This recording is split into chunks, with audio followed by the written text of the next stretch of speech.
Hello, Geminis, and welcome to your April 2024 horoscope. If you are new here, welcome. My name is Justina, and if you're a returning viewer, welcome back, and thank you for joining me today. So here today, I'm going to explore the energies happening in April, and I'll tell you how they will influence your zodiac sign on a deeper level. I follow Western astrology tropical zodiac, and this horoscope is most accurate for your rising sign. However, you can also watch it for your moon sign or your sun sign if you wish, just to get a bigger picture and to get a wider perspective upon your life. All right, so here we go. Now, Mercury will be retrograde this month, your ruler. So, of course, it's a big deal for you. And we've got a solar eclipse in Aries and Jupiter and Uranus conjunction in Taurus. So, the big three events of April. Now, Mercury retrograde, the pre-shadow period of this retrograde starts on March the 19th at 15 degrees. And then the retrograde itself starts on the 1st of April at 27 degrees. The retrograde ends on the 25th of April at 15 degrees, and then it ends at 27 degrees. The post-shadow period ends on the 13th of May at 27 degrees. So overall, Mercury will be retrograde between 1st of April and the 25th of April. So this is the phase and the period, the strongest period of this retrograde phase. When Mercury is retrograde, very often this can be a time of withdrawal for Geminis, self-reflection. Things don't always work out the way you would have planned. So it's really important to be flexible, adaptable, but of course you are a mutable sign. So what it is that on the 1st of April, Mercury will station retrograde in Aries at 27 degrees in your area of friendships, groups you belong to, long-term plans, hopes and wishes. Mercury will be retrograde throughout the whole of the month, pretty much. Now, the first thing that comes into my mind is, of course, you'll be reconnecting with friends from the past, catching up, and you might bump into people you haven't seen for ages, or perhaps they might message you.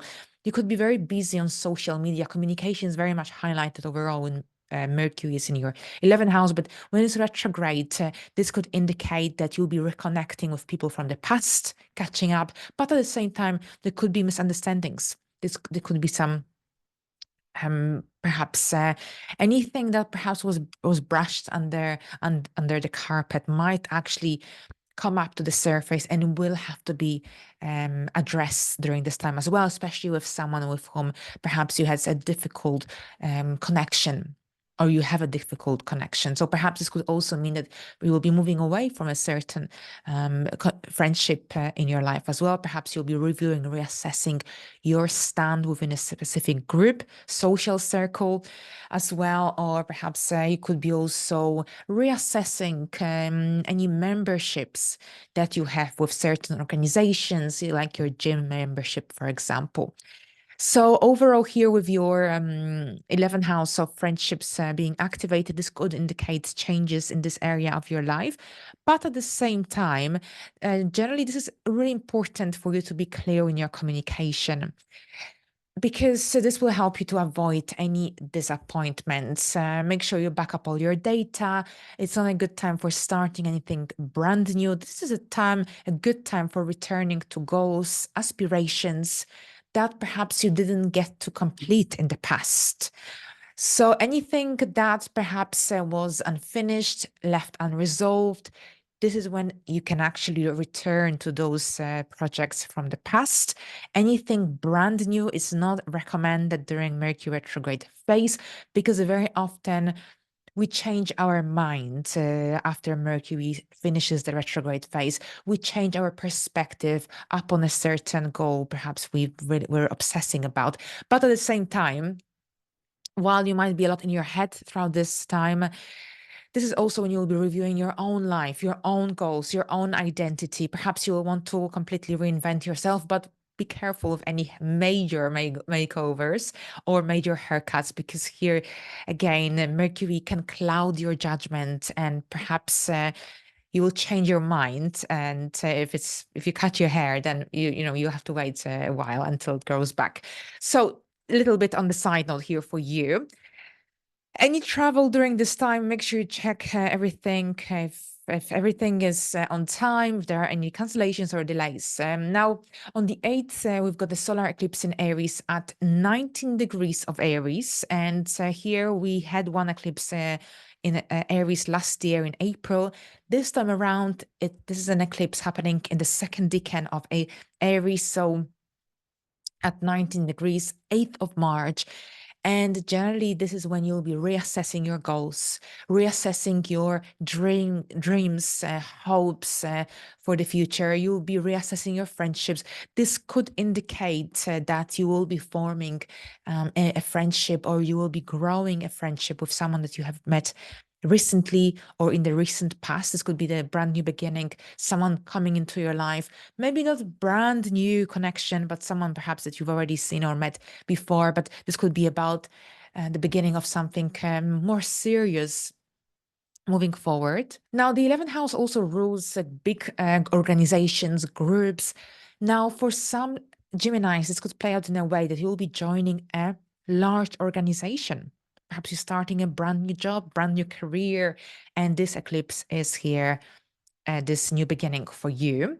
Now, bear in mind, Mercury will be retrograde, so also any major important documents that you'll be signing around this time, double check. If you can, delay it until the end of the month. If you can't, just make sure that you are happy with all the criteria, terms, and conditions before you sign. Especially look at the small print. Now, during this time, there could be new opportunities for business networking, for growing your business networking connections, or perhaps this could be connected to an opportunity for some collaborations. Now, here, this isn't a time to be impulsive or to rush with anything, because it's a time to really reassess and rethink your strategy, the next step you want to take, because you're making some big decisions here. This is a solar eclipse in Aries. So I think for some people, this could be about a friendship, a new connection, new career. Perhaps you're joining a large organization during this time. Or perhaps this is about some of your dreams, some of your hopes coming to fruition. Perhaps you're completely reestablishing yourself in a brand new life chapter, brand new reality. So this could be also very much the case. Now we've got a conjunction with Chiron at this time. And we had Chiron and the North Node conjunction back in February, which was very much connected to this solar eclipse because it happened at the solar eclipse point, or a very similar degree. So I think this is also connected to an opportunity to heal a certain friendship connection in your life. Perhaps it could be when some past wounds, past memories, or perhaps some traumas connected to your involvement in a team or in a group of people, or perhaps this could be about some friendships.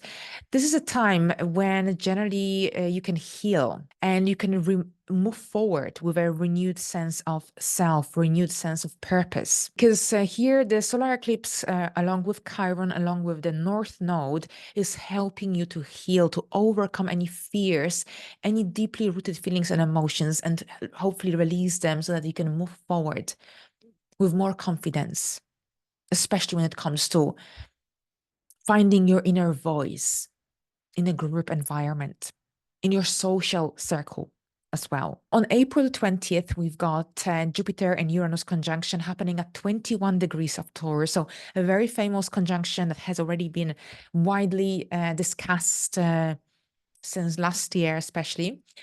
Now, this is happening in your 12th house of the subconscious mind, of the hidden matters, spirituality. Now, for some, it could play out in a way of a spiritual awakening, that ability to reconnect with oneself on a deeper level, self-discovery on a much larger scale. But at the same time, it could be when you will be moving away from some limiting beliefs, limiting patterns that are holding you back and generally block you from moving forward with your life. You might experience unexpected insights. Your intuition could be really, really strong around this time as well. Or perhaps this is connected to a deja vu feeling in a certain situation, or perhaps synchronicities that could lead to you feeling, experiencing a greater sense of purpose, of inner peace. Now, at the same time, since this conjunction is happening in your 12th house, you might also have a need for withdrawal, for perhaps maybe spending time alone to rethink certain matters that might be brewing in your mind, especially since Mercury is retrograde at this time as well. I think it would be beneficial for you to maybe step back even for a moment to rethink and to listen to your inner voice, listen to your subconscious mind. Because this energy can be quite intense and maybe even overwhelming at times. So by finding a little bit of space for yourself to think, to find the inner peace, it could really, really help you to benefit from these energies. We've got a full moon in Scorpio on the 23rd of April at 4 degrees of Scorpio. Now, this full moon connects to a solar eclipse that we had back in October 2022. See whether you can remember what happened in your life. This is connected to your lifestyle, to your everyday routine. See whether you can remember what occurred, what you started, what you initiated in your life around that time. Because during this full moon, this is when you could be moving away from certain limitations or certain patterns that perhaps have fulfilled its purpose and lost its meaning in the current reality. Overall, the sixth house is connected to a full moon very often to medical health checkups, medical appointments as well. With that sixth house energy, perhaps this is when you will be moving away or from some old patterns, which I mentioned already. But I think for some Geminis, this could play out in a way that Mm, you will be implementing changes in your daily life, daily routine. So I think lifestyle changes are on the horizon. Anything that fulfills its purpose, you might want to move away from a certain routine or restructure your daily life. Something I think needs to be maybe adjusted, illuminated as well. Perhaps you're changing your diet. Perhaps this is about your routine. Perhaps you're completing a major project, a work-related project around this time. Now, if you're healing from a surgery, usually a full moon will be about that healing journey reaching its peak, and after the full moon usually the healing speeds up and it's much quicker depending on the time frame, but I've seen it over and over again. Now, here, this full moon will connect by a square with Pluto in Aquarius. So we've got a tense energy, a tense square in your ninth house of foreign places, foreign people, life direction, higher education. Now, with a square to Pluto in Aquarius in your ninth house, you might feel a greater sense of pressure to confront some of your fears, some limiting beliefs, perhaps, that generally make you feel stuck in your life. And perhaps this square will also stimulate you to make the necessary changes in order to experience a greater fulfillment, a greater satisfaction in your life. Perhaps this square could also bring up some deep feelings or emotions that you have been repressing or avoiding. So overall, this is a time of transformation. This is a time of growth in many ways as well. So lots of healing energy with this full moon. We'll discuss it further closer to the day. Now here, Mercury retrograde will end on April the 25th at 15 degrees of Aries. The post-shadow period of this retrograde, just to remind you, will end on May the 13th at 27 degrees. So overall, when Mercury stations direct, this is generally a forward momentum. When a planet stations direct from a retrograde motion, life resumes. And here in this case scenario for you, since this is your ruler, communication, self-expression is much easier, and your ability to express your thoughts, your ideas, your opinions will also come with more confidence, with more drive as well.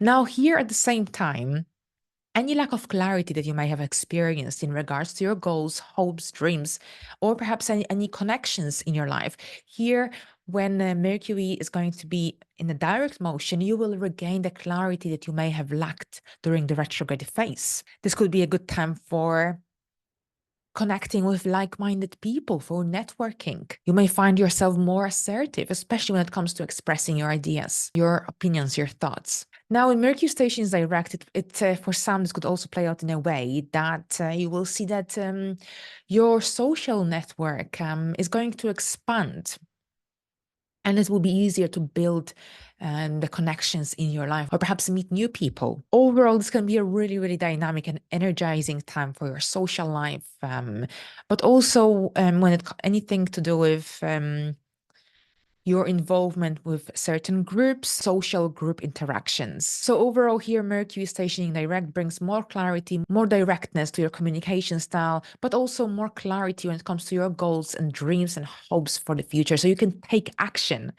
once Mercury stations direct. All right, so here we go, Geminis. Thank you very much. I wish you a pleasant month, and until the next time, bye for now.